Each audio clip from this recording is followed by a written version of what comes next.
परमात्मा के प्रति एक समर्पण की भावना जाहिर की है अते फरमाया कि हे परमात्मा, मैं तेरा सेवक हाँ, तेरा जन हाँ, ते मैनू ना भुली, मैनू ना विसारी। क्योंकि जिस बंदे नूं परमात्मा अपने नज़रिए तो भुल जाए, उसकी जिंदगी किसी थां दी नहीं। दुनिया की गल की करिए, जल थल ते महीयल तिन्हां लोकां च उहनूं कोई नहीं रख सकता, क्योंकि सब थां ते परमात्मा की सत्ता है। इसलिए सतगुर पातशाह जी ने इस पावन शब्द विच समझाउण दा यतन कीता है कि असीं उस अकाल पुरख परमात्मा प्रति अपना नज़रिया की रखना। महाराज ने तो कहा कि मोहे ना विसारो मैं जन तेरा। हुण जदों महाराज ने कहा है कि परमात्मा मैं तेरा जन हाँ, तेरा सेवक हाँ, तेरा भगत हाँ, तेरा प्रेमी हाँ या तेरा श्रद्धालु हाँ, तेरा सत्संगी हाँ, तेरा नाम जपण वाला हाँ, तेरी सेवा करन वाला हाँ, इन्हां विचों कुछ भी हो सकता है। हुण बंदा ये आपे ही सोचे कि मैं की हाँ परमात्मा दे लई। बनिया तो कुछ भी जा सकता है, पर भगत जी ने चुनिया भी मैं जन तेरा, मैं तेरा सेवक हाँ। महाराज ने कई थावां ते दास भी अपने आप नूं कहा, परमात्मा तेरा दास हाँ। दासन दास कह जन नानक, जिहा तू कराए तिहा हों करी वख्यान। महाराज ने कई प्रकार की शब्दावली अपने लिए वरती है, ते इस संबंध विच असीं जदों अपने लिए सोचांगे कि असीं की हाँ, या इंज कह लीए भी असीं परमात्मा नूं की समझदे हां, साडे लिए परमात्मा की है।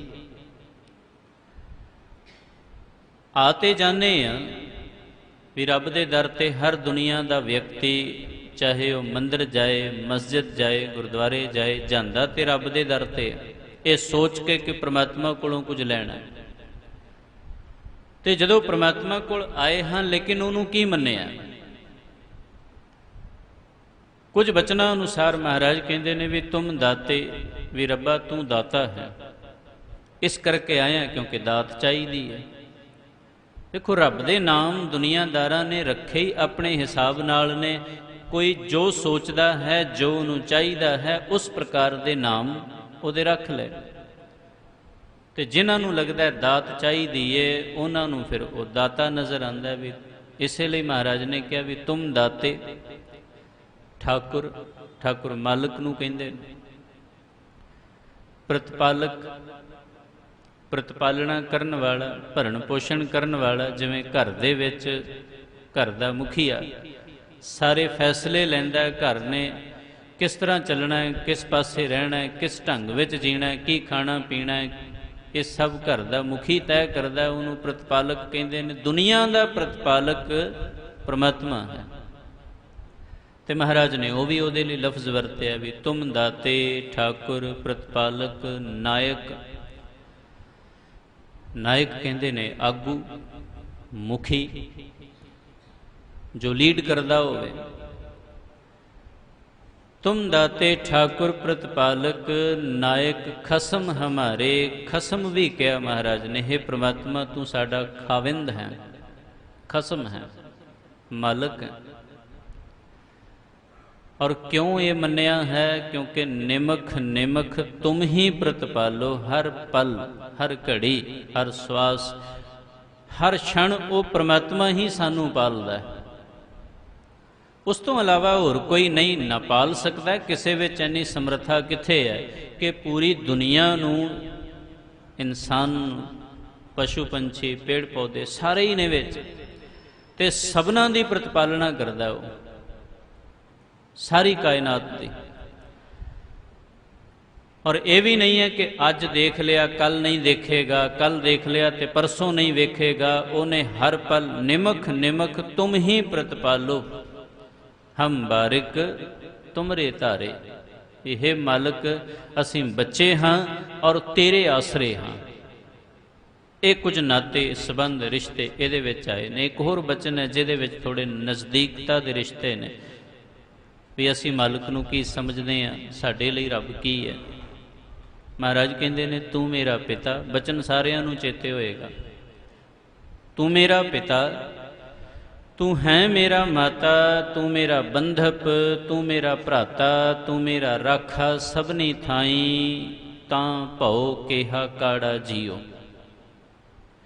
ਹੁਣ ਇਹ ਦੂਸਰਾ ਪਹਿਲੂ ਹੈ ਜਿਹਦੇ ਵਿੱਚ ਇਹ ਸਮਝਿਆ ਗਿਆ ਵੀ ਪ੍ਰਮਾਤਮਾ ਤੂੰ ਮੇਰਾ ਪਿਤਾ ਹੈ। ਕਹਿਣ ਨੂੰ ਅਸੀਂ ਦੁਨਿਆਵੀ ਪਿਤਾ ਅਗਰ ਕਿਸੇ ਨੂੰ ਕਿਹਾ ਤੇ ਉਹ ਵੱਖਰੀ ਗੱਲ ਹੈ। ਸੰਸਾਰ ਵਿੱਚ ਜਿਹਨੇ ਜਨਮ ਦਿੱਤਾ, ਜਿਹਦੇ ਕਰਕੇ ਅਸੀਂ ਦੁਨੀਆ ਵਿੱਚ ਆਏ ਹਾਂ, ਉਹ ਸਾਡੇ ਮਾਂ ਪਿਓ, ਪਰਿਵਾਰਕ ਮਾਤਾ ਪਿਤਾ ਨੇ। ਜੈਨੇਟਿਕ ਮਦਰ ਫਾਦਰ ਉਹਨਾਂ ਨੂੰ ਕਹਿ ਸਕਦੇ ਹਾਂ, ਜਿਨ੍ਹਾਂ ਕਰਕੇ ਸਾਨੂੰ ਸੰਸਾਰ ਵੇਖਣ ਨੂੰ ਮਿਲਿਆ। ਪਰ ਜੇ ਪ੍ਰਮਾਤਮਾ ਨੂੰ ਪਿਤਾ ਮੰਨੀਏ ਤੇ ਉਹ ਧਰਮ ਦੇ ਆਧਾਰ ਤੇ ਹੈ, ਕੁਦਰਤ ਦੇ ਆਧਾਰ ਤੇ ਹੈ। ਔਰ ਪਿਤਾ ਕੋਲੋਂ ਹੋਰ ਕੁਝ ਮਿਲੇ ਨਾ ਮਿਲੇ, ਦੋ ਚੀਜ਼ਾਂ ਜ਼ਰੂਰ ਮਿਲਦੀਆਂ ਨੇ। ਇੱਕ ਵਿਰਾਸਤ ਵਿੱਚ ਦੌਲਤ ਮਿਲਦੀ ਹੈ, ਕਿਉਂਕਿ ਜਨਮ ਉਹਨੇ ਦਿੱਤਾ ਹੈ, ਉਹਦੇ ਕਰਕੇ ਜਨਮ ਹੈ, ਇਸ ਕਰਕੇ ਪਹਿਚਾਣ ਤੇ ਮਿਲੇਗੀ, ਉਹ ਤੇ ਵੈਸੇ ਹੀ ਮਿਲ ਜਾਣੀ ਹੈ। ਪਰ ਇਹਦੇ ਨਾਲ ਪਿਤਾ ਵੱਲੋਂ ਵਿਰਾਸਤ ਵਿੱਚ ਇੱਕ ਤੇ ਜ਼ਮੀਨ ਜਾਇਦਾਦ ਮਿਲਦੀ ਹੈ ਤੇ ਦੂਸਰੀ ਚੀਜ਼ ਪਿਤਾ ਵੱਲੋਂ ਵਿਰਾਸਤ ਵਿੱਚ ਹੀ ਸੰਸਕਾਰ ਵੀ ਮਿਲਦੇ ਨੇ। ਪਰਮਾਤਮਾ ਨੂੰ ਪਿਤਾ ਮੰਨਿਆ ਤੇ ਵਿਰਾਸਤ ਵਿੱਚ ਧਨ ਦੌਲਤ ਸੰਪਦਾ ਮਿਲੇਗੀ, ਲਾਜ਼ਮੀ ਹੈ। ਰੱਬ ਕਿਸੇ ਨੂੰ ਖਾਲੀ ਨਹੀਂ ਰੱਖੇਗਾ। ਆਮ ਦੁਨੀਆ ਦਾ ਪਿਤਾ ਵੀ ਕਿਸੇ ਨੂੰ ਖਾਲੀ ਨਹੀਂ ਰੱਖਦਾ, ਆਪਣੀ ਔਲਾਦ ਨੂੰ ਕੁਛ ਨਾ ਕੁਛ ਜ਼ਰੂਰ ਦਿੰਦਾ ਹੈ। ਰੱਬ ਪਿਤਾ ਬਣਿਆ ਤੇ ਕੁਛ ਨਾ ਕੁਛ ਤੇ ਦੇਗਾ। ਪਰ ਨਾਲ ਵਿਰਾਸਤ ਵਿੱਚ ਜਿਹੜੇ ਸੰਸਕਾਰ ਮਿਲਦੇ ਨੇ ਉਹ ਇਨਸਾਨ ਕਿੰਨੇ ਕੁ ਅਪਣਾਉਂਦਾ, ਇਹ ਸੋਚਣ ਦਾ ਵਿਸ਼ਾ ਹੈ। ਔਰ ਇਹਦੇ ਵਿੱਚ ਵੀ ਇੱਕ ਪਹਿਲੂ ਇਹ ਹੈ ਕਿ ਜ਼ਿਆਦਾਤਰ ਇਨਸਾਨ ਜ਼ਮੀਨ ਜਾਇਦਾਦ ਤਾਂ ਲੜ ਕੇ ਵੀ ਲੈ ਲੈਂਦੇ ਨੇ ਪਿਤਾ ਤੋਂ, ਸ਼ਰੀਕਾਂ ਤੋਂ, ਭਰਾਵਾਂ ਤੋਂ ਝਗੜਾ ਕਰਕੇ ਵੀ ਜ਼ਮੀਨ ਜਾਇਦਾਦ ਲੈ ਲੈਂਦੇ ਨੇ। ਸੰਸਕਾਰ ਕੌਣ ਅਪਣਾਏਗਾ ਇਹਦਾ ਕੋਈ ਜ਼ਿਕਰ ਨਹੀਂ ਕਰਦਾ। ਪਿਤਾ ਅਗਰ ਰੋਜ਼ ਗੁਰਦੁਆਰੇ ਆਉਂਦਾ ਤੇ ਜੇ 4 ਬੱਚੇ ਨੇ ਉਸੇ ਪਿਤਾ ਦੇ, 4 ਵਿੱਚੋਂ ਕੋਈ ਵਾਅਦਾ ਨਹੀਂ ਕਰਦਾ ਜੀ ਜਿਵੇਂ ਪਿਤਾ ਜਾਂਦਾ ਸੀ ਮੈਂ ਜਾਵਾਂਗਾ। ਜੇ ਮਾਂ ਪਿਓ ਸੇਵਾ ਕਰਦੇ ਹੋਣ, ਉਹਨਾਂ ਦੀ ਜ਼ਮੀਨ ਜਾਇਦਾਦ ਤੇ ਸਾਰੇ ਲੜ ਕੇ ਲੈਣਗੇ, ਪਰ ਜੇ ਸੰਸਕਾਰੀ ਰੂਪ ਵਿੱਚ ਇਹ ਪਤਾ ਲੱਗੇ ਵੀ ਮਾਂ ਪਿਓ ਸੇਵਾ ਕਰਦੇ ਸਨ ਤੇ ਕੋਈ ਇਹ ਦਾਵਾ ਨਹੀਂ ਕਰਦਾ ਜੀ ਮਾਂ ਪਿਓ ਦੀ ਤਰ੍ਹਾਂ ਅਸੀਂ ਸੇਵਾ ਕਰਾਂਗੇ, ਅਸੀਂ ਸਤਸੰਗਤ ਕਰਾਂਗੇ, ਜਾਂ ਉਹ ਨਿਤਨੇਮੀ ਸਨ ਅਸੀਂ ਨਿਤਨੇਮ ਕਰਾਂਗੇ, ਜਾਂ ਉਹ ਸਤਸੰਗੀ ਸਨ ਅਸੀਂ ਸਤਸੰਗੀ ਬਣਾਂਗੇ। ਅਗਰ ਪ੍ਰਮਾਤਮਾ ਨੂੰ ਹੀ ਮਾਤਾ ਪਿਤਾ ਦੇ ਰੂਪ ਵਿੱਚ ਵੇਖਿਆ ਜਾਂ ਮੰਨ ਲਿਆ ਤੇ ਫਿਰ ਉਹਦੇ ਵੱਲੋਂ ਦਾਤਾਂ ਤੇ ਸਾਰੇ ਲੈਂਦੇ ਨੇ, ਪਦਾਰਥ ਸਭ ਨੂੰ ਚਾਹੀਦੇ ਨੇ। ਸੰਸਕਾਰ ਜ਼ਿਆਦਾਤਰ ਨਾ ਦੁਨਿਆਵੀ ਬਾਪ ਦੇ ਅਪਣਾਏ ਜਾਂਦੇ ਨੇ, ਨਾ ਉਸ ਪਰਮੇਸ਼ਰ ਪਿਤਾ ਦੇ। ਤਕਰੀਬਨ ਬਹੁਤਾਤ ਦੁਨੀਆ ਦੇ ਲੋਕ ਉਸ ਵੱਲੋਂ ਮਿਲੇ ਸੰਸਕਾਰ ਛੱਡ ਬੈਠਦੇ ਨੇ, ਗੁਣਾਂ ਦਾ ਤਿਆਗ ਕਰ ਦਿੰਦੇ ਨੇ। ਇਸ ਲਈ ਪ੍ਰਮਾਤਮਾ ਨਾਲ ਰਿਸ਼ਤਾ ਬਣਾਉਣਾ ਸੌਖਾ ਹੈ, ਗੱਲ ਤੇ ਨਿਭਾਉਣ ਦੀ ਹੈ।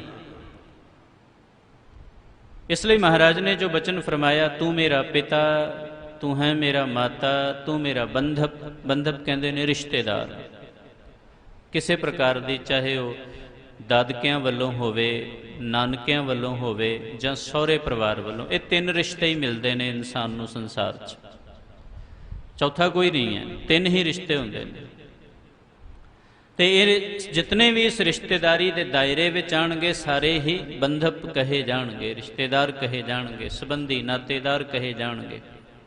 ਤੂੰ ਮੇਰਾ ਬੰਧਪ, ਤੂੰ ਮੇਰਾ ਭਰਾਤਾ, ਇਹ ਤੇ ਹਿੰਦੀ ਦਾ ਲਫ਼ਜ਼ ਹੈ ਤੇ ਸ਼ੁੱਧ ਅਰਥਾਂ ਵਿੱਚ ਇਹਨੂੰ ਭਰਾ। ਹੁਣ ਪ੍ਰਮਾਤਮਾ ਨੂੰ ਮਾਤਾ ਮੰਨਣਾ, ਪਿਤਾ ਮੰਨਣਾ, ਰਿਸ਼ਤੇਦਾਰ ਮੰਨਣਾ ਜਾਂ ਭਰਾ ਮੰਨ ਲੈਣਾ, ਇਹ ਤੇ ਆਮ ਸਧਾਰਨ ਜੀ ਗੱਲ ਹੈ। ਲੇਕਿਨ ਜੇ ਭਰਾ ਮੰਨਿਆ ਹੈ ਤੇ ਉਹਦੇ 'ਚ ਬਰਾਬਰ ਦਾ ਹੱਕ ਆ ਜਾਂਦਾ। ਤੇ ਹੁਣ ਜੇ ਪ੍ਰਮਾਤਮਾ ਦੇ ਨਾਲ ਭਰਾ ਬਣ ਕੇ ਚੱਲਣਾ ਹੈ ਤੇ ਬੜਾ ਅਸੰਭਵ ਜਿਹਾ ਕੰਮ ਹੈ। ਪ੍ਰਮਾਤਮਾ ਕਹੇਗਾ ਸਾਰੀ ਦੁਨੀਆ ਦੀ ਦੇਖ ਰੇਖ ਕਰ ਰਿਹਾ, ਤੂੰ ਵੀ ਸੋਚ ਦੁਨੀਆ ਬਾਰੇ।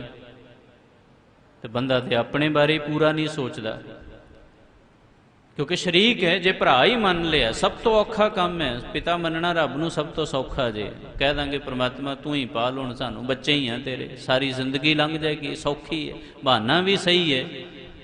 ਪਰ ਫਿਰ ਵੀ ਸੰਸਕਾਰ ਤੇ ਉਹਦੇ ਵੀ ਅਪਣਾਣੇ ਪੈਣਗੇ ਨਾ। ਇਹ ਤੇ ਨਹੀਂ ਕਿ ਬੁਢਾਪਾ ਵੀ ਆ ਜਾਏ ਫਿਰ ਵੀ ਕਹੇ ਪ੍ਰਮਾਤਮਾ ਤੇਰਾ ਬੱਚਾ ਹੀ ਆ, ਤੇ ਹੁਣ ਰੱਬ ਵੀ ਕਹੇਗਾ ਵੀ ਕਦ ਤੱਕ ਬੱਚਾ ਰਹੇਗਾ, ਅੱਗੇ ਤੇਰੇ ਬੱਚਿਆਂ ਦੇ ਵੀ ਬੱਚੇ ਹੋ ਗਏ ਨੇ, ਹੁਣ ਤੇ ਥੋੜਾ ਬਹੁਤ ਸਮਝਦਾਰੀ ਵਰਤ, ਹੁਣ ਤੇ ਸੰਸਕਾਰ ਆਪਣਾ। ਸੋ ਕਹਿਣ ਨੂੰ ਇਹ ਸ਼ਬਦ ਅਕਸਰ ਪੜ੍ਹਿਆ ਜਾਂਦਾ ਹੈ, ਸੁਣਿਆ ਜਾਂਦਾ ਹੈ, ਬੱਚਿਆਂ ਨੂੰ ਯਾਦ ਵੀ ਕਰਾਇਆ ਜਾਂਦਾ ਹੈ, ਕਿਉਂਕਿ ਸੌਖਾ ਇਹਦੇ 'ਚ ਇੰਝ ਲੱਗਦਾ ਜਿਵੇਂ ਵਾਕਈ ਸੱਚਮੁੱਚ ਵੀ ਅਗਰ ਇਹ ਸ਼ਬਦ ਪੜ੍ਹ ਲਿਆ, ਪ੍ਰਮਾਤਮਾ ਸਾਡਾ ਪਿਤਾ ਬਣ ਗਿਆ, ਬਣ ਤੇ ਗਿਆ, ਹੁਣ ਨਿਭਾਓ। ਤੂੰ ਮੇਰਾ ਪਿਤਾ, ਤੂੰ ਹੈ ਮੇਰਾ ਮਾਤਾ, ਤੂੰ ਮੇਰਾ ਬੰਧਪ, ਤੂੰ ਮੇਰਾ ਭਰਾਤਾ। ਤੇ ਹੁਣ ਭਰਾ ਬਣਨਾ ਇਹ ਤਾਂ ਵੈਸੇ ਹੀ ਔਖਾ ਹੈ। ਹੁਣ ਇਸ ਵਿਸ਼ੇ 'ਤੇ ਅੱਗੇ ਨਾ ਜਾਂਦੇ, ਅੱਗੇ ਮਹਾਰਾਜ ਨੇ ਜੋ ਲਿਖਿਆ, ਤੂੰ ਮੇਰਾ ਰਾਖਾ ਸਭਨੀ ਥਾਈਂ। ਰਾਖਾ ਕਹਿੰਦੇ ਨੇ ਰਖਵਾਲਾ। ਹੋ ਸਕਦਾ ਹੈ ਵੀ ਇਹ ਸੌਖਾ ਹੈ, ਬੰਦਾ ਸੋਚੇ ਵੀ ਹਾਂ ਰੱਬ ਨੂੰ ਰਖਵਾਲਾ ਬਣਾ ਲੈਂਦੇ ਹਾਂ, ਪਰ ਰੱਬ ਨੂੰ ਰਖਵਾਲਾ ਬਣਾਇਆ ਤੇ ਗਲਤ ਕੰਮ ਨਹੀਂ ਕਰ ਸਕਦੇ, ਕਿਉਂਕਿ ਜਿੱਥੇ ਗਲਤ ਕਰਾਂਗੇ ਰੱਬ ਨੇ ਉੱਥੇ ਡਾਂਗ ਫੇਰ ਦੇਣੀ ਹੈ, ਸਜ਼ਾ ਉੱਥੇ ਮਿਲ ਸਕਦੀ ਹੈ। ਔਨ ਦਾ ਸਪੌਟ ਪ੍ਰਮਾਤਮਾ ਅਗਰ ਫੈਸਲਾ ਕਰਨ ਤੇ ਆ ਗਿਆ, ਮੁਸ਼ਕਿਲ ਖੜੀ ਹੋ ਜਾਏਗੀ। ਇਸ ਲਈ ਰੱਬ ਨੂੰ ਕੋਈ ਰਖਵਾਲਾ ਵੀ ਨਹੀਂ ਰੱਖੇਗਾ ਸ਼ਾਇਦ। ਪੜ੍ਹ ਤੇ ਦਿੱਤਾ ਹੈ, ਮਹਾਰਾਜ ਨੇ ਵੀ ਲਿਖਿਆ ਹੈ ਵੀ ਤੂੰ ਮੇਰਾ ਰਾਖਾ। ਰਾਖੇ ਦਾ ਮਤਲਬ ਅੰਗ ਰਕਸ਼ਕ ਹੈ, ਤੇ ਅੰਗ ਰਕਸ਼ਕ ਹੋਣ ਦਾ ਮਤਲਬ ਇਹ ਨਹੀਂ ਹੈ ਕਿ ਉਹ ਦੁਨਿਆਵੀ ਬਾਡੀਗਾਰਡ ਹੈ। ਇਹਨੂੰ ਅੰਗਰੇਜ਼ੀ 'ਚ ਹੀ ਕਹਾਂਗੇ ਨਾ ਆਪਾਂ, ਰਾਖਾ ਪੰਜਾਬੀ ਵਿੱਚ ਹੈ, ਅੰਗ ਰਕਸ਼ਕ ਉਹਨੂੰ ਹਿੰਦੀ 'ਚ ਕਹਿੰਦੇ ਨੇ, ਬਾਡੀਗਾਰਡ ਅੰਗਰੇਜ਼ੀ 'ਚ ਕਹਿ ਦਾਂਗੇ। ਤੂੰ ਮੇਰਾ ਰਾਖਾ ਸਭਨੀ ਥਾਈਂ, ਤਾਂ ਭਉ ਕੇਹਾ ਕਾੜਾ ਜੀਓ। ਕਹਿੰਦੇ ਹੁਣ ਡਰ ਤੇ ਨਹੀਂ ਲੱਗਦਾ ਕਿਸੇ ਤੋਂ, ਪਰ ਇਸ ਗੱਲ ਤੋਂ ਤੇ ਡਰਨਾ ਪਏਗਾ ਕਿ ਰਖਵਾਲਾ ਪ੍ਰਮਾਤਮਾ ਹੈ। ਹੁਣ ਅਗਰ ਉਹ ਤੁਹਾਡੇ ਨਾਲ ਕੁਛ ਮਾੜਾ ਨਹੀਂ ਹੋਣ ਦੇਗਾ, ਤੇ ਖਿਆਲ ਇਹ ਵੀ ਰੱਖਣਾ ਪਏਗਾ ਅਸੀਂ ਵੀ ਕਿਸੇ ਦਾ ਮਾੜਾ ਨਹੀਂ ਕਰ ਸਕਦੇ। ਇਸ ਲਈ ਰੱਬ ਨੂੰ ਰਾਖਾ ਬਣਾਉਣ ਤੋਂ ਪਹਿਲਾਂ ਵੀ 100 ਵਾਰ ਸੋਚਣਾ ਪੈਣਾ। ਪ੍ਰਮਾਤਮਾ ਨੂੰ ਕੀ ਮੰਨਿਆ ਜਾਏ, ਬਹੁਤ ਗੰਭੀਰਤਾ ਦਾ ਵਿਸ਼ਾ। ਇਸ ਲਈ ਜਿੰਨੇ ਕੁ ਵਿਅਕਤੀ ਵੀ ਉਸ ਰੱਬ ਨੂੰ ਜੋ ਕੁਝ ਵੀ ਸੋਚ ਲੈਂਦੇ ਨੇ ਵੀ ਪ੍ਰਮਾਤਮਾ ਅੱਜ ਤੋਂ ਤੂੰ ਇਸ ਤਰ੍ਹਾਂ, ਮੇਰੇ ਨਾਲ ਤੂੰ ਇੰਝ ਚੱਲਣਾ ਹੈ, ਮੇਰੇ ਨਾਲ ਤੂੰ ਆਹ ਕਰਨਾ ਹੈ, ਮੇਰੇ ਨਾਲ ਇਸ ਤਰ੍ਹਾਂ ਕਰਨਾ ਹੈ, ਤੇ ਹੁਣ ਜਦੋਂ ਵੈਸਾ ਕਰਨਾ ਹੈ ਤੇ ਉਹ ਤੇ ਸਹਿਜ ਸੁਭਾਵਕ ਹੈ। ਅਗਰ ਨਾਲ ਐਸੇ ਤਰ੍ਹਾਂ ਤੁਰ ਪਏ ਆ, ਜਿਵੇਂ ਸਵੇਰ ਦੇ ਦੀਵਾਨ 'ਚ ਮੈਂ ਕਰਜ਼ ਕੀਤੀ ਭਾਈ ਗੁਰਦਾਸ ਜੀ ਦਾ ਬਚਨ, ਜਿਹਦੇ ਵਿੱਚ ਉਹਨਾਂ ਨੇ ਕ੍ਰਿਸ਼ਨ ਜੀ ਔਰ ਸੁਦਾਮਾ ਜੀ ਦੀ ਆਪਸੀ ਦੋਸਤੀ ਦਾ ਜ਼ਿਕਰ ਕੀਤਾ, ਤੇ ਉਹਦੇ 'ਚ ਹੋਇਆ ਇੰਜ ਕਿ ਦੋਨੋਂ ਮਹਾਰਿਸ਼ੀ ਸੰਦੀਪਨ ਜੀ ਦੇ ਆਸ਼ਰਮ ਵਿੱਚ ਪੜ੍ਹਦੇ ਸਨ, ਬਚਪਨ ਦੇ ਮਿੱਤਰ ਸਨ। ਤੇ ਭਾਈ ਗੁਰਦਾਸ ਜੀ ਲਿਖਦੇ ਨੇ, ਬਿਪ ਸੁਦਾਮਾ ਦਲ ਦੀ ਬਾਲ ਸਖਾਈ ਮਿੱਤਰ ਸਦਾਏ। ਵਿਪਰ ਸਨ, ਬ੍ਰਾਹਮਣ ਸਨ ਸੁਦਾਮਾ ਜੀ, ਸਹਿਪਾਠੀ ਸਨ ਕ੍ਰਿਸ਼ਨ ਜੀ ਦੇ। ਔਰ ਜਦੋਂ ਪੜ੍ਹਦੇ ਸਨ ਤੇ ਇੱਕ ਵਾਰ ਮਾਤਾ ਜੀ ਨੇ ਕਿਹਾ ਵੀ ਜਾਓ ਜੰਗਲ ਵਿੱਚੋਂ ਲੱਕੜਾਂ ਲੈ ਆਓ, ਇਕੱਠੇ ਲੈਣ ਚਲੇ ਗਏ। ਜਾਣ ਲੱਗਿਆਂ ਉਹਨਾਂ ਨੂੰ ਕੁਝ ਚਨੇ ਭੁੰਨੇ ਹੋਏ ਉਹ ਦੇ ਦਿੱਤੇ ਖਾਣ ਵਾਸਤੇ, ਉਸ ਸੁਦਾਮੇ ਨੂੰ ਪਕੜਾ ਦਿੱਤੇ। ਜਦੋਂ ਉਹ ਪਕੜਾ ਦਿੱਤੇ ਉਹ ਲੈ ਗਏ, ਜੰਗਲ ਵਿੱਚ ਪੈਣ ਲੱਗ ਗਈ ਬਾਰਿਸ਼ ਪਈ ਤੇ ਜੰਗਲ 'ਚ ਰਸਤੇ 'ਚ ਪਾਣੀ ਭਰ ਗਿਆ, ਇੱਕ ਪੇੜ ਦੇ ਉੱਤੇ ਚੜ੍ਹ ਗਏ। ਹੁਣ ਜਦੋਂ ਚੜ੍ਹ ਗਏ ਤੇ ਉਸ ਸਮੇਂ ਬਾਰਿਸ਼ ਪਈ ਜਾਏ, ਉਹ ਥੱਲੇ ਉਤਰੇ ਨਾ, ਪਾਣੀ ਹੋਰ ਵੱਧ ਗਿਆ। ਸੁਦਾਮਾ ਉੱਪਰ ਦੀ ਟਾਹਣੀ ਉੱਤੇ ਬੈਠਾ ਸੀ, ਕ੍ਰਿਸ਼ਨ ਜੀ ਹੇਠਾਂ ਵਾਲੀ।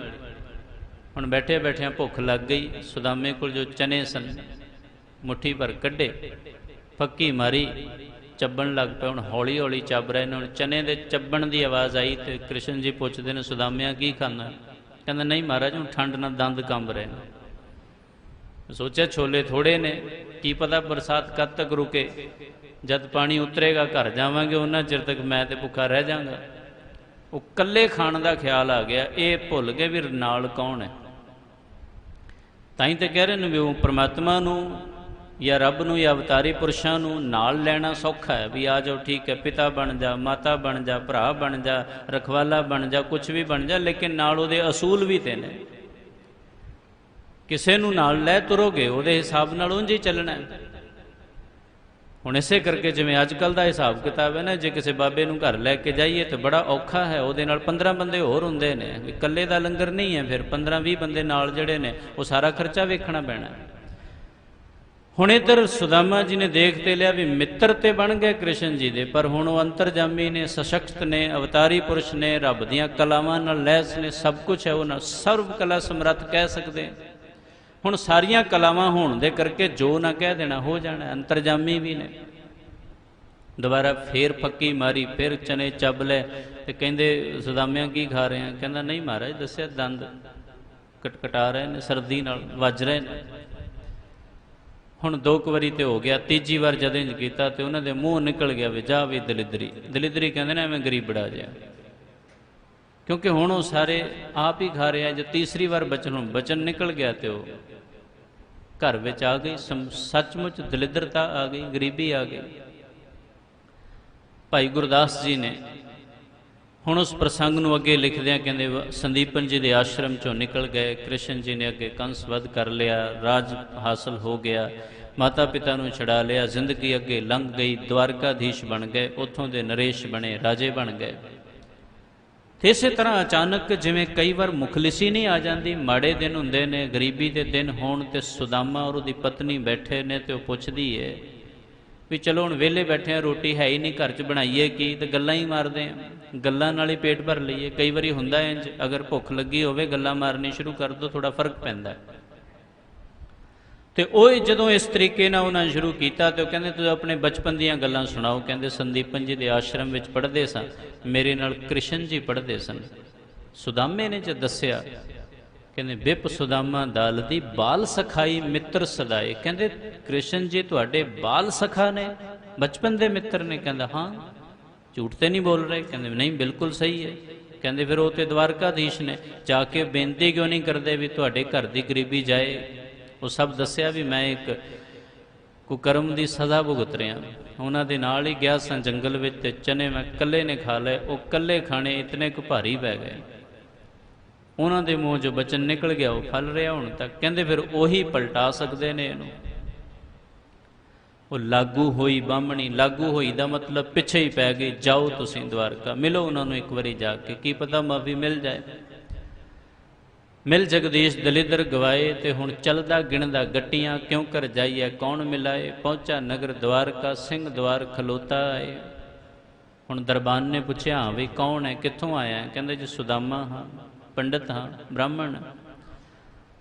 ਕਹਿੰਦੇ ਬਹੁਤ ਪੰਡਤ ਆਉਂਦੇ ਨੇ, ਬੜੇ ਲੋਕ ਆਉਂਦੇ ਨੇ, ਤੂੰ ਕੌਣ ਹੈ ਔਰ ਕਿਉਂ ਮਿਲਣਾ ਹੈ? ਕਹਿੰਦੇ ਕ੍ਰਿਸ਼ਨ ਜੀ ਨੂੰ ਮਿਲਣਾ। ਕਹਿੰਦੇ ਉਹ ਤੇ ਰਾਜੇ ਨੇ, ਤੈਨੂੰ ਕੀ ਕੰਮ ਹੈ? ਕਹਿੰਦੇ ਕੰਮ ਕੋਈ ਨਹੀਂ ਹੈ, ਬਸ ਮਿਲਣ ਆਇਆ ਹਾਂ। ਕਹਿੰਦੇ ਮਿਲਣ ਦਾ ਕਾਰਨ ਤੇ ਹੋਣਾ ਜ਼ਰੂਰੀ ਹੈ। ਕਹਿੰਦੇ ਮੈਂ ਉਹਨਾਂ ਦਾ ਬਚਪਨ ਦਾ ਸਖਾ ਹਾਂ। ਉਹ ਉੱਪਰ ਤੋਂ ਹੇਠਾਂ ਤੱਕ ਦੇਖਦਾ, ਪੈਰੀ ਜੁੱਤੀ ਨਹੀਂ ਹੈ, ਸਿਰ ਤੇ ਕੋਈ ਢੱਕਣ ਨੂੰ ਕੱਪੜਾ ਨਹੀਂ ਹੈ, ਹਾਲਾਤ ਬੜੇ ਮਾੜੇ ਬਣੇ ਨੇ। ਤੇ ਉਹ ਕਹਿੰਦੇ ਵੀ ਕਮਾਲ ਦੀ ਗੱਲ ਹੈ, ਦਵਾਰਕਾਧੀਸ਼ ਦਾ ਮਿੱਤਰ ਜਿਹੜਾ ਉਹਦੇ ਨਾ ਪੈਰੀ ਜੁੱਤੀ ਹੈ, ਨਾ ਸਿਰ ਤੇ ਕੋਈ ਕੱਪੜਾ ਹੈ, ਔਰ ਇੰਜ ਲੱਗਦਾ ਤੂੰ ਕਈ ਦਿਨਾਂ ਤੋਂ ਪ੍ਰਸ਼ਾਦਾ ਵੀ ਸ਼ਾਇਦ ਹੀ ਛਕਿਆ ਹੋਵੇ। ਹਾਲਾਤ ਦੇਖ ਕੇ ਤੇ ਨਹੀਂ ਲੱਗਦਾ, ਪਰ ਕਹਿੰਦੇ ਫਿਰ ਵੀ ਮੈਂ ਆਪਣਾ ਫਰਜ਼ ਨਿਭਾ ਦਿੰਦਾ। ਉਹਨਾਂ ਨੇ ਜਾ ਕੇ ਜਿਸ ਵੇਲੇ ਕਿਹਾ ਜੀ ਕੋਈ ਸੁਦਾਮਾ ਨਾਂ ਦਾ ਬੰਦਾ ਤੁਹਾਨੂੰ ਕਹਿ ਰਿਹਾ ਵੀ ਤੁਸੀਂ ਉਹਦੇ ਬਚਪਨ ਦੇ ਸਖਾ ਹੋ, ਸੁਣਦੇ ਅਨਸਾਰ ਦੂਰੋਂ ਦੇਖ ਡੰਡੌਤ ਕਰ ਛੱਡ ਸਿੰਘਾਸਨ ਹਰ ਜੀ ਆਏ। ਭੱਜ ਕੇ ਆਏ ਸਿੰਘਾਸਨ ਤੋਂ ਤੇ ਕੀਤਾ ਕੀ? ਫਿਰ ਪਹਿਲੋਂ ਦੇ ਪ੍ਰਦਖਣਾ ਪੈਰੀ ਪੈ ਕੇ ਲੈ ਗਲ ਲਾਏ, ਸੁਦਾਮੇ ਦੀ ਪਰਿਕਰਮਾ ਕੀਤੀ।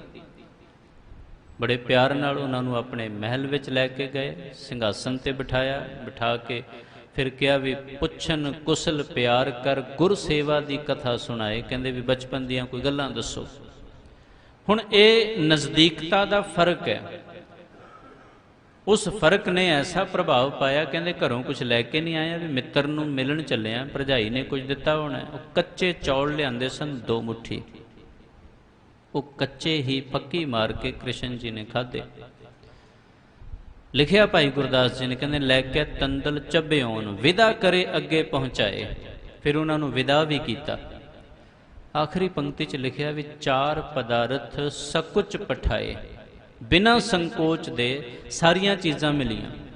ਹੁਣ ਰਸਤੇ 'ਚ ਸੋਚ ਰਹੇ ਸਨ ਵੀ ਜਿਹੜੇ 2 ਮੁੱਠੀ ਚੌਲ ਸਨ ਇਹ ਇੱਕ ਟਾਈਮ ਬਣ ਜਾਣੇ ਸੀ, ਇਹ ਵੀ ਦੇ ਆਇਆ, ਦਿੱਤਾ ਤੇ ਕੁਝ ਹੈ ਨਹੀਂ। ਉਹ ਸੋਚ ਰਹੇ ਸੀ ਕਿ ਐਸਾ ਧਨ ਮਿਲੇਗਾ, ਸੰਪਦਾ ਮਿਲੇਗੀ ਜਾਂ ਜਗੀਰ ਨਾਮ ਲੱਗ ਜਾਏਗੀ। ਪਰ ਜਦ ਘਰ ਪਹੁੰਚੇ, ਮਹਿਲ ਬਣਿਆ ਪਿਆ ਹੈ, ਘਰ ਹਰ ਪ੍ਰਕਾਰ ਦੇ ਪਦਾਰਥ ਨੇ, ਜੋ ਕੁਝ ਸੀ ਉਹ ਸਭ ਕੁਝ ਬਦਲ ਗਿਆ। ਇਹ ਪ੍ਰਭਾਵ ਬਣਿਆ ਕਿਵੇਂ? ਕਿਉਂਕਿ ਉਸ ਅਵਸਥਾ ਨੂੰ ਦੇਖਿਆ। ਹੁਣ ਅਵਤਾਰੀ ਪੁਰਸ਼ਾਂ ਦੇ ਨਾਲ, ਜਾਂ ਇੰਜ ਕਹਿ ਲਈਏ ਪ੍ਰਮਾਤਮਾ ਨੂੰ ਆਪਣਾ ਮੰਨਣ ਵਿੱਚ, ਜਿਵੇਂ ਮੈਂ ਬਚਨ ਪੜ੍ਹਿਆ ਸ਼ੁਰੂਆਤ ਵਿੱਚ ਕਿ ਤੂੰ ਮੇਰਾ ਪਿਤਾ, ਤੂੰ ਹੈ ਮੇਰਾ ਮਾਤਾ, ਤੂੰ ਮੇਰਾ ਬੰਧਪ, ਤੂੰ ਮੇਰਾ ਭਰਾਤਾ। ਹੁਣ ਰੱਬ ਨੂੰ ਅਗਰ ਮਿੱਤਰ ਮੰਨ ਲਈਏ ਜਾਂ ਅਵਤਾਰੀ ਪੁਰਸ਼ ਮਿੱਤਰ ਹੋਣ, ਇਹਦਾ ਦੋਧਾਰੀ ਤਲਵਾਰ ਵਰਗਾ ਪ੍ਰਭਾਵ ਹੈ। ਅਗਰ ਗਲਤ ਚੱਲੇ ਸੁਦਾਮਾ ਜੀ, ਗਰੀਬੀ ਆ ਗਈ, ਕਿਉਂਕਿ ਨਾਲ ਮਿੱਤਰ ਕੌਣ ਹੈ? ਕ੍ਰਿਸ਼ਨ ਜੀ ਵਰਗੇ। ਉਹਨਾਂ ਜੋ ਕਿਹਾ ਹੋ ਗਿਆ। ਪਰ ਨਾਲੇ ਦਾ ਫਾਇਦਾ ਇਹ ਹੋਇਆ, ਜਦ ਅਕਲ ਆਈ, ਜਦ ਸਮਝ ਆਈ, ਤੇ ਉਸ ਵੇਲੇ ਮਾਫੀ ਵੀ ਮੰਗੀ ਤੇ ਉਦੋਂ ਸਭ ਕੁਝ ਪ੍ਰਾਪਤ ਵੀ ਹੋ ਗਿਆ।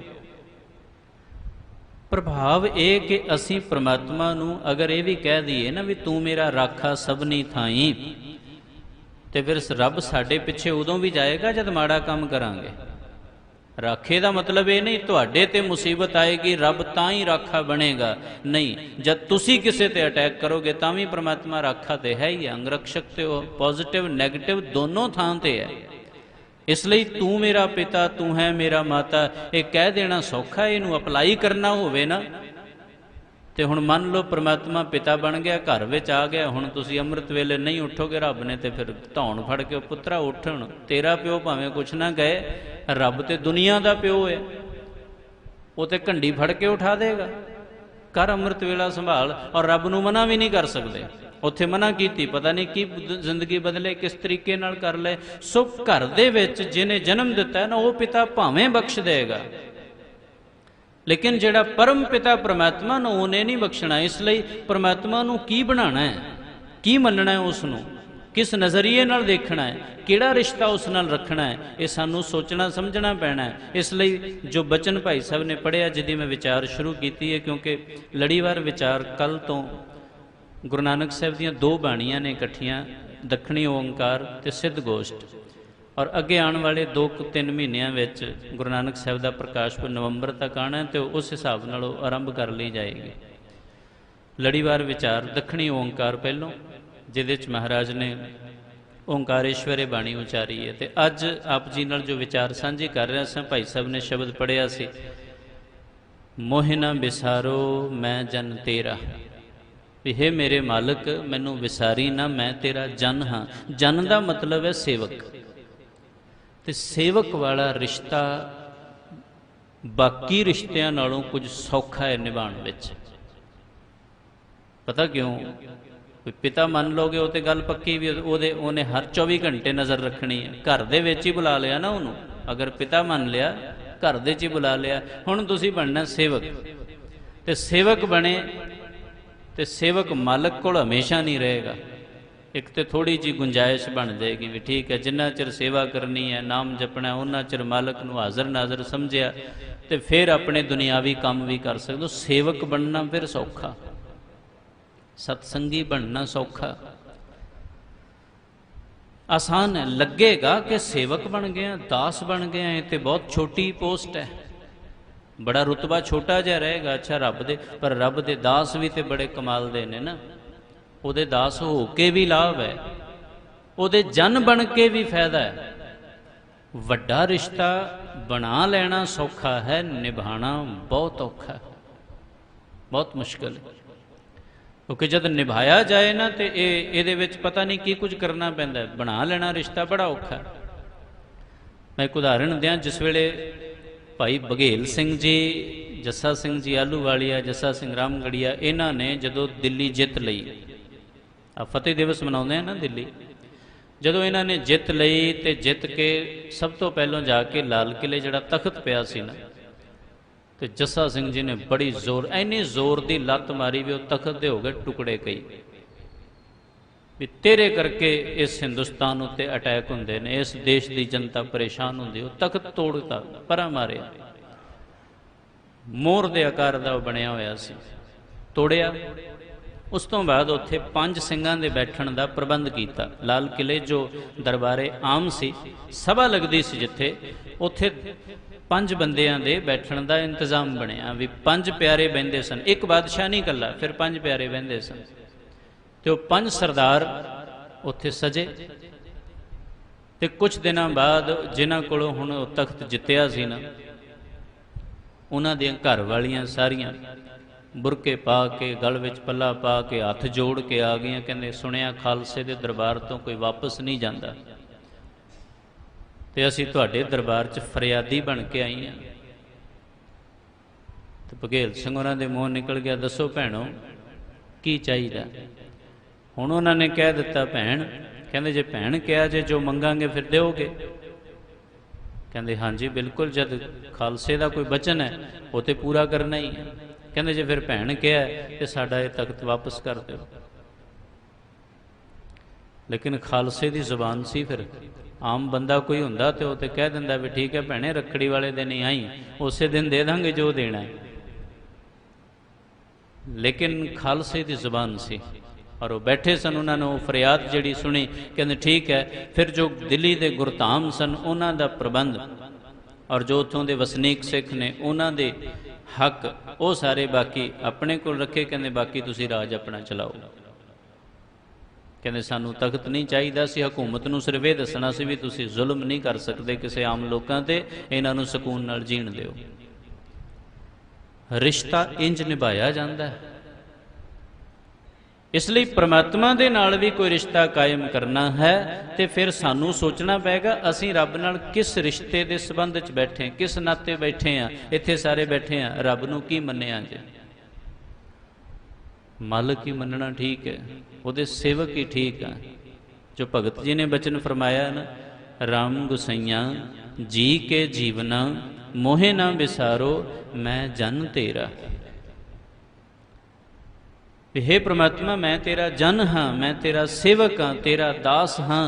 तो जदों कोई दास बन जाए, सेवक बन जाए, तो अपने सेवक कोलों उन्हें जो साडे को सेवा लैनी लै लेगा, पर साडियां मंगां सारियां साडियां जरूरतां भी पूरियां करेगा और बहुते बोझ विच भी नहीं आउणा। क्योंकि जे वड्डा रिश्ता रब नाल अपना लिया तो फिर बड़ा औखा है, फिर बड़ी बड़ी वड्डियां कुर्बानियां करनियां पैंदियां ने।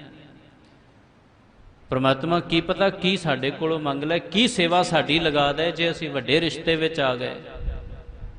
इसलिए एक कहना सौखा है कि तू मेरा पिता, तू है मेरा माता, पर हुण जे रब नूं पिता मन लिया तो फिर किसी नाल बुरा किवें करोगे, झूठ किवें बोलोगे, माड़ा किवें कर सकते हैं, गलत किवें सोच सकते हैं।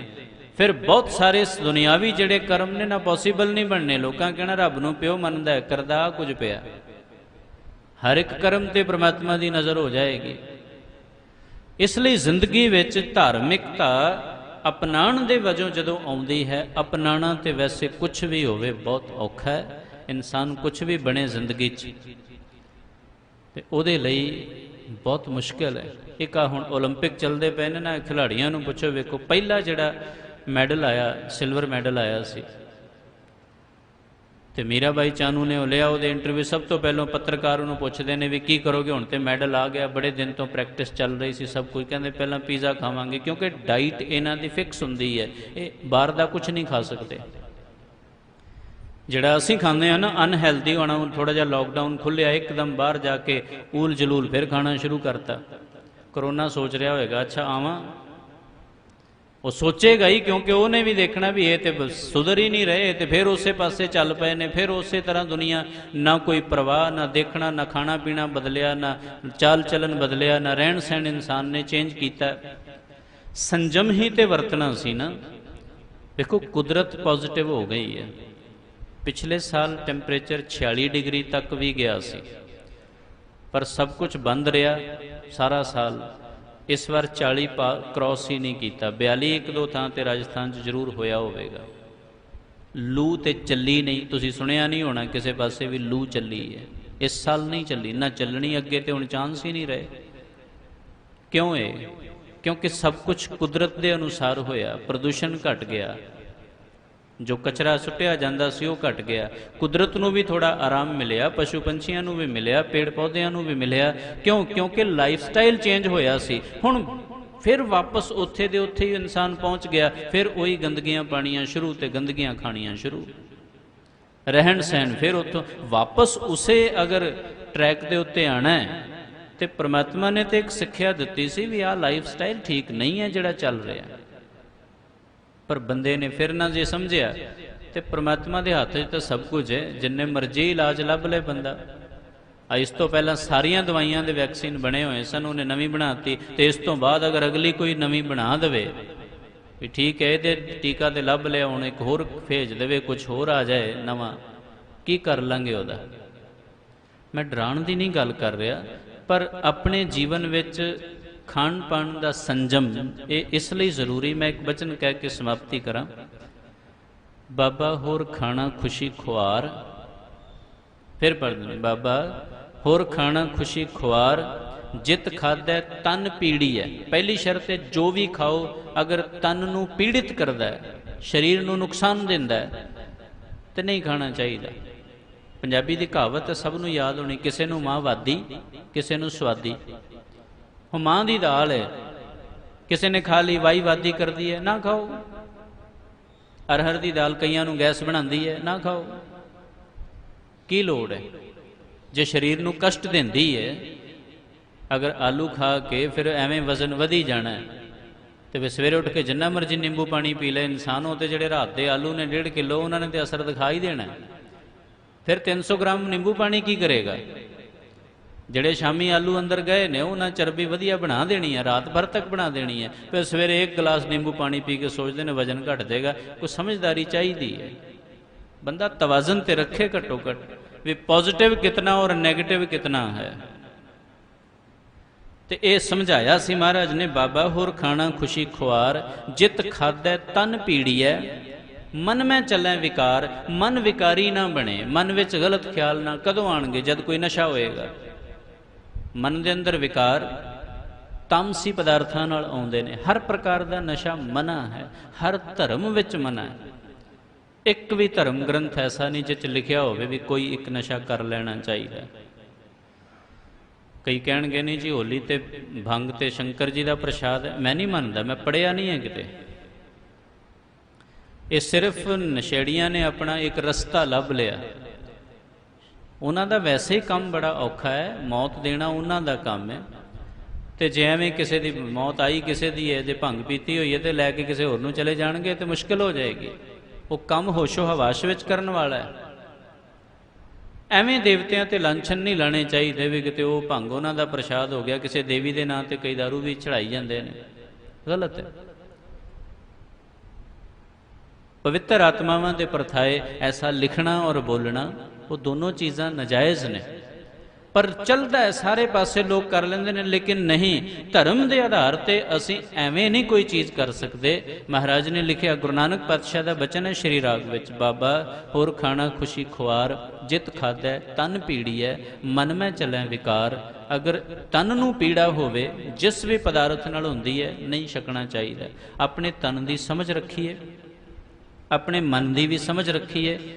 ਤੇ ਬਾਣੀ ਕਹਿੰਦੀ ਹੈ, ਨਾਨਕ ਸੋ ਪ੍ਰਭ ਸਿਮਰਿਐ ਤਿਸ ਦੇਹੀ ਕੋ ਪਾਲ। ਇਸ ਸਰੀਰ ਨੂੰ ਸੰਭਾਲਣਾ ਹੈ, ਇਹ ਸਰੀਰ ਸਧਾਰਨ ਨਹੀਂ ਹੈ। ਇਸ ਦੇਹੀ ਕੋ ਸਿਮਰਹਿ ਦੇਵ, ਦੇਵਤਾ ਵੀ ਚਾਹੁੰਦੇ ਨੇ ਇਹ ਦੇਹੀ ਮਿਲੇ, ਕਿਉਂਕਿ ਮੁਕਤੀ ਔਰ ਮੋਕਸ਼ ਇਨਸਾਨ ਦੀ ਜੋਨ ਵਿੱਚ ਹੀ ਹੈ। ਦੇਵਤਾ ਵੀ ਮੋਕਸ਼ ਨਹੀਂ ਪ੍ਰਾਪਤ ਕਰਦੇ, ਉਹਨਾਂ ਨੂੰ ਵੀ ਮੁਕਤੀ ਨਹੀਂ ਮਿਲਦੀ। ਮੁਕਤੀ ਮਿਲੇਗੀ ਇਸ ਸਰੀਰ ਵਿੱਚ ਹੀ। ਸੋ ਇਸ ਲਈ ਜੀਵਨ ਨੂੰ ਸਮਝਣ ਦਾ ਯਤਨ ਕੀਤਾ ਜਾਏ, ਔਰ ਜੋ ਕੁਝ ਪ੍ਰਮਾਤਮਾ ਦੇ ਪ੍ਰਤੀ ਸਾਡੇ ਫਰਜ਼ ਨੇ ਉਹ ਤਾਂ ਪੂਰੇ ਕਰ ਰਿਹਾ। ਵੇਖੋ ਉਹਨੇ ਸਾਡਾ ਜੀਵਨ ਸੰਭਾਲ ਲਿਆ। ਆਪਾਂ ਜਿੰਨੇ ਕੁ ਬੈਠੇ ਹਾਂ, ਜਿਹੜੇ ਲਾਈਵ ਸੁਣ ਵੀ ਰਹੇ ਨੇ, ਉਹਨਾਂ ਸਭਨਾਂ ਦੇ ਲਈ ਵੀ ਅਸੀਂ ਅਗਰ ਇਸ ਵਕਤ ਤੱਕ ਜਿਹੋ ਜਿਹਾ ਮਾਹੌਲ ਚੱਲਿਆ ਪਿੱਛੇ, ਕੋਈ ਪਤਾ ਨਹੀਂ ਕੌਣ ਕੌਣ ਚਲੇ ਗਏ, ਔਰ ਇਹ ਬਿਮਾਰੀ ਕੀ ਸੀ, ਕਿਵੇਂ ਆਈ, ਕਿਵੇਂ ਜਾਏਗੀ, ਰੱਬ ਜਾਣੇ। ਪਰ ਜੋ ਚੱਲ ਰਹੇ ਨੇ ਦੁਨੀਆ ਨੇ ਤੇ ਯਤਨ ਕਰਨਾ ਹੈ। ਪਰ ਜੇ ਅਸੀਂ ਸਹੀ ਸਲਾਮਤ ਹਾਂ ਇਸ ਵੇਲੇ, ਤੇ ਇਸ ਸ਼ੁਕਰਾਨੇ ਵਜੋਂ ਹੀ ਉਹਦਾ ਨਾਂ ਚੇਤਾ ਕਰਨਾ ਚਾਹੀਦਾ ਵੀ ਪ੍ਰਮਾਤਮਾ ਸ਼ੁਕਰ ਹੈ। ਨਹੀਂ ਤੇ ਕਿਆ ਮੰਗੋ ਕਿ ਜਿਥੇਰ ਨਾ ਰਹਾਈ, ਨੈਨੋ ਦੇਖਤ ਇਹ ਜਗ ਜਾਈ। ਕਿੰਨੇ ਅੱਖਾਂ ਦੇ ਦੇਖਦਿਆਂ ਚਲੇ ਗਏ ਨੇ। ਇਸ ਲਈ ਸਤਿਗੁਰ ਪਾਤਸ਼ਾਹ ਜੀ ਸਾਡੇ ਸਾਰਿਆਂ ਤੇ ਰਹਿਮਤ ਕਰਨ, ਕਿਰਪਾਲਤਾ ਕਰਨ। ਅਸੀਂ ਉਸ ਅਕਾਲ ਪੁਰਖ ਪ੍ਰਮਾਤਮਾ ਦੇ ਨਾਮ ਨਾਲ ਜੁੜਨ ਦਾ ਯਤਨ ਕਰੀਏ, ਔਰ ਇਸੇ ਤਰ੍ਹਾਂ ਸਤਿਗੁਰ ਪਾਤਸ਼ਾਹ ਜੀ ਦੀ ਰਹਿਮਤ ਦੇ